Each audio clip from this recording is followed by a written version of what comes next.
America Iran मध्य 45 दिनिया युद्ध विरति बड़ प्रयास मध्यस्थ साजिछंती पाकिस्तान मिस्र और तुर्की।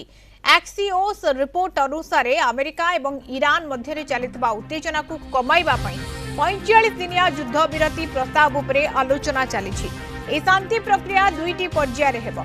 प्रथमे 45 दिन युद्ध बंद रहिबो। एही समय मध्य स्थायी भाव में युद्ध शेष करने को आलोचना करा। पाकिस्तान मिस्र और तुर्की आलोचना रे प्रमुख भूमिका ग्रहण करुछंती। अमेरिकार प्रतिनिधि एवं ईरान वैदेशिक मंत्री मध्य परोक्ष वार्ता विनिमय चली। अमेरिका राष्ट्रपति डोनाल्ड ट्रंप मंगलवार संध्या पर्यंत डेडलाइन धार्य करिसेंती। जदि ईरान हरमुज प्रणाली को वाणिज्य पई न खोले तेबे अमेरिका ईरान विद्युत केन्द्र और पोल भली गुरुत्वपूर्ण स्थान उपरे आक्रमण करिबो बोली चेतावनी दैछि। पूर्वर ईरान अमेरिकार किछि प्रस्ताव को खारज कर सारी। वर्तमान 45 दिनिया प्रस्ताव उपरे तुरंत सफलता मिलवा कष्टकर।